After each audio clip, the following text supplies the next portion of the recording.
What's up, guys? We're back on this bitch shooting the second video for the day. I even wrote some notes down. My God, I hope this is gonna be a good video. Yeah, it's not even a good video because I'm not even fucking recording the audio. And we're here in this video. Back for the second one. So yeah, guys, I wrote down some notes. I wanted to talk about my experience working at a uminoie. I'm not gonna share the location. Actually, yeah, I don't care. At Zushi, I was working in one of the uminoies in Zushi. If you don't know what an uminoie is, it's pretty much like during the summertime at the beach. The beach gets like bombarded with a bunch of like shacks, beach shacks, houses, and it's just pretty much bars and restaurants, and it just gets really packed in the summertime.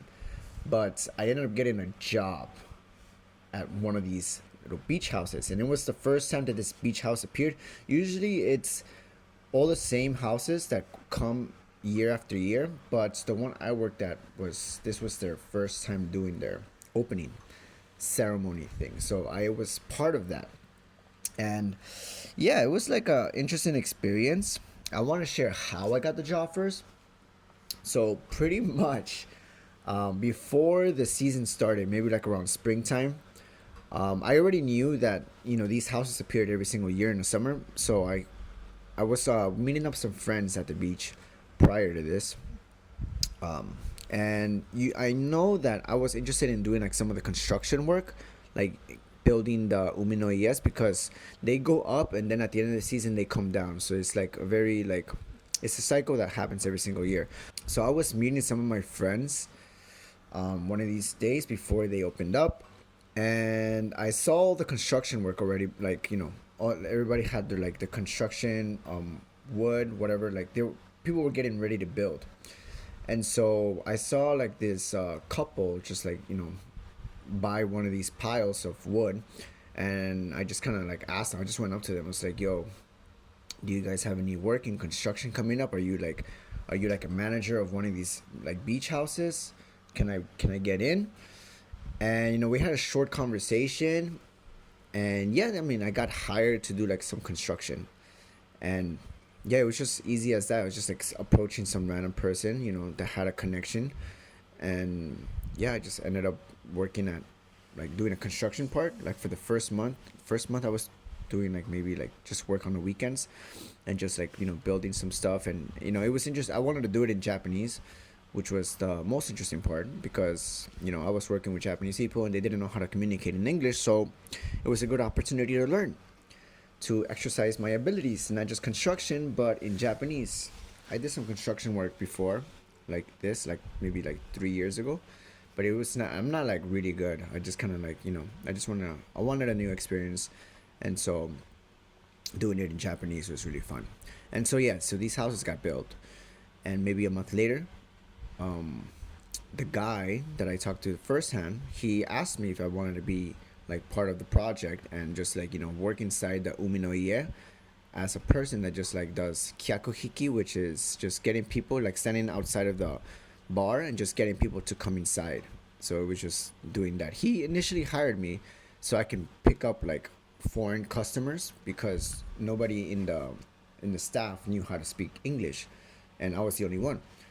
And so I was like, yeah, I'll do it. And I thought I'll do it, but in hindsight, I just wanted to practice my Japanese. So yeah, I got the opportunity, and the only qualifications that I didn't even need any qualifications. Everything was off the books, and the only thing that really like was necessary was to be able to speak some Japanese. And I proved that when I talked to the person, asking for some work. So that was already like done.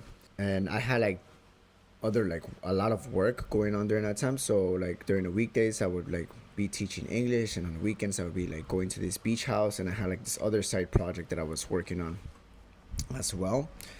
And yeah, so like I started the season, and I was excited and stuff. And initially what I was told was that, all right, Giovanni, you're pretty much gonna be outside of the uminoye, just picking up customers, trying to get people inside, and try to get just be yourself, try to get foreign customers in, right? But for the most part, it's Japan, so like for the most part, it was like 95% Japanese people walking by and 5% like foreigners, right? So it was a good opportunity to like learn and just like try to figure out how to like sell to like Japanese customers. And and in the beginning it was like I was just like trying my best, I was just like spitting out words. A lot of the time I didn't know like what I was saying, and I would ask for some help from my coworkers. Does this make sense? If I say this, will Japanese people understand it? Is this weird Japanese? How can I what what is this? What is that? How can I, you know, get people to come inside? And so I was taught a lot. So, and not only that, but like most of the day I was speaking Japanese, maybe like 10%. No, not even 10%. Yeah, like 5% English. 95% was all in Japanese. And eventually, because it's the beach, it gets really freaking hot outside. I'm like standing outside and I have this sun just beating down on me. And so like it gets tiring pretty quick. So like sometimes I would take breaks, go inside the Umi no Ie, and some of my manager will like catch me sometimes, and you're like, all right, so like you're not doing anything, so like help out at the kitchen and stuff like that. And I also got to experience like, helping out at the kitchen, making some drinks, talking to the customers inside, because I couldn't stay outside in the sun for so long. It was just too much. So I would come in and out and just like do that interval every now and then. Yeah, and so pretty much that's how it went. It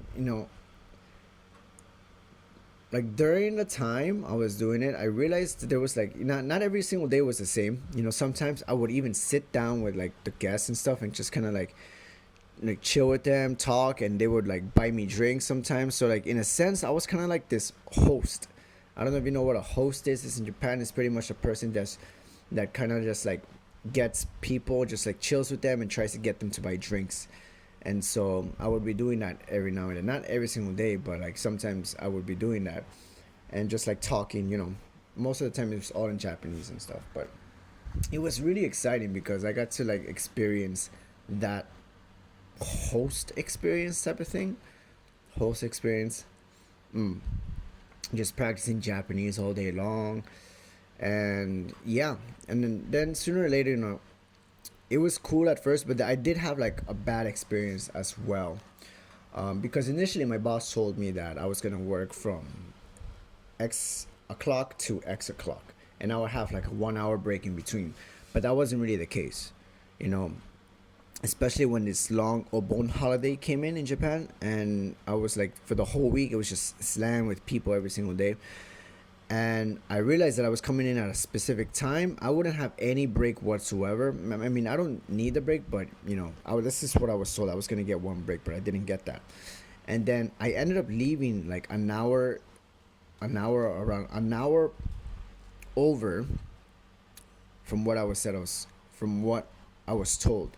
So I would be doing like an hour of overtime, and I wouldn't get paid extra. And my boss didn't tell me anything about it. I don't know what that was, and so I brought up the conversation. Hey, listen, so like, do you want me to come in later so I can leave at a specific time? Because like you guys, like it's kind of fucked up, right? I didn't say that exactly, but I had a conversation, like a serious conversation with my two bosses actually, and they kind of like they kind of understood what I was saying, right? I was doing overtime but not getting paid for it, and I mean, yeah, it was just a little fucked up because they didn't even tell me like, hey, listen, Giovanni, like, is it okay if you stay an extra hours? There was nothing like that, so that pissed me off a little bit.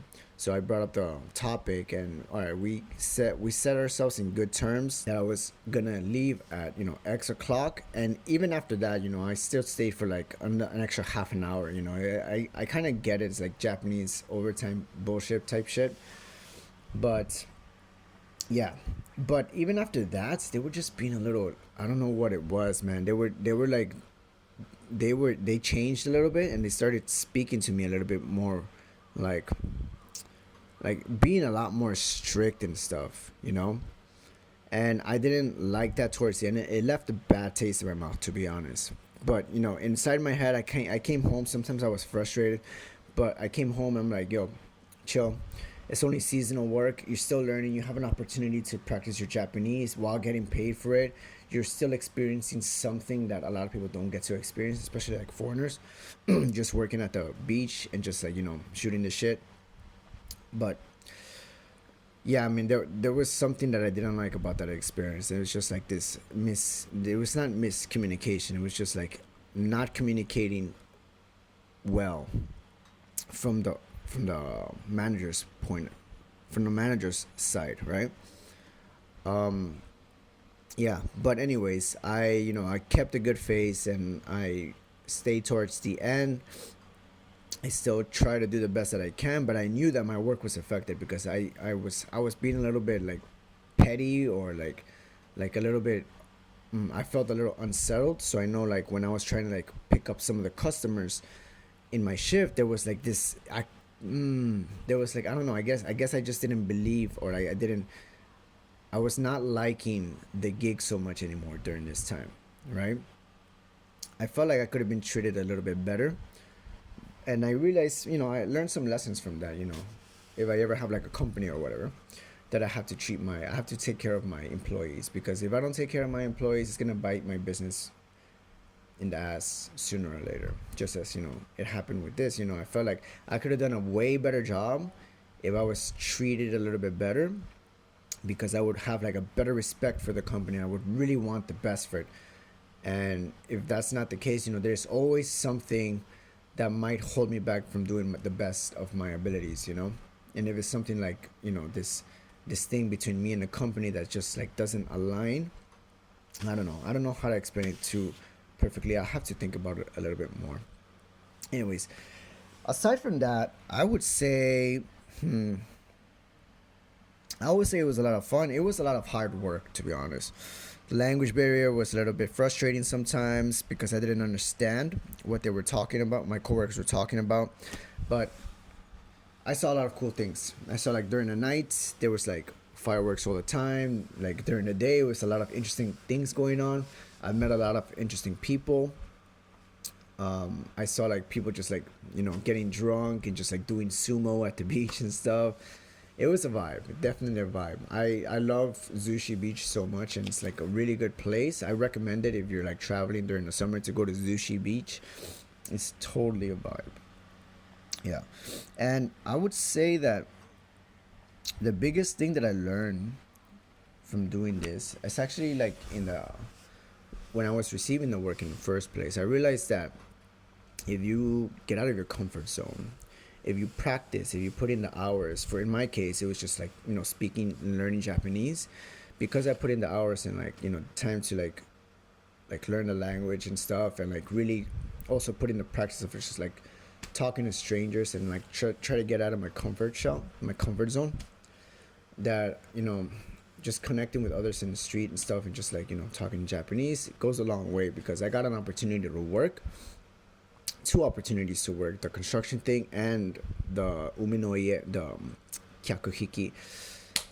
I don't even know what type of work. It's just like this guy that just like gets people to come and say, a salesman, right? So I got two opportunities just from being able to talk to Japanese person in Japanese, right? And I realized that sometimes opportunities will come like that. Like sometimes you have to be ready for the opportunity. You have to prepare in advance, and when the opportunity arises, you can catch it, right? So I learned that. Although this is just like one other thing. This is just one thing that happened at a perfect time, because I also needed some money during that time, and I still wanted to practice my Japanese. I wanted to reach a higher level. And yeah, it was amazing. It was great to have that experience. And moving on forward, I hope that I can catch these opportunities as well. I had another opportunity to do like some like touring, and because I knew how to speak some Japanese, I was able to get this work from a friend because she offered it. But there are some requirements, which is to be able to speak Japanese. Otherwise, you wouldn't be able to perform at the job. But that's a story for another time. Anyways, guys, that was my experience at the Uminoye. Let me know if you guys are doing any interesting baito or like part-time jobs here in Japan. Right now, I am looking for maybe something more interesting, or as well as I keep like learning Japanese and stuff. I want to be able to put myself in a situation where I might have to like really like force myself and to level up in my Japanese learning journey. But anyways, thank you guys so much for tuning in. That's it for me. To the next vid. Sayonara.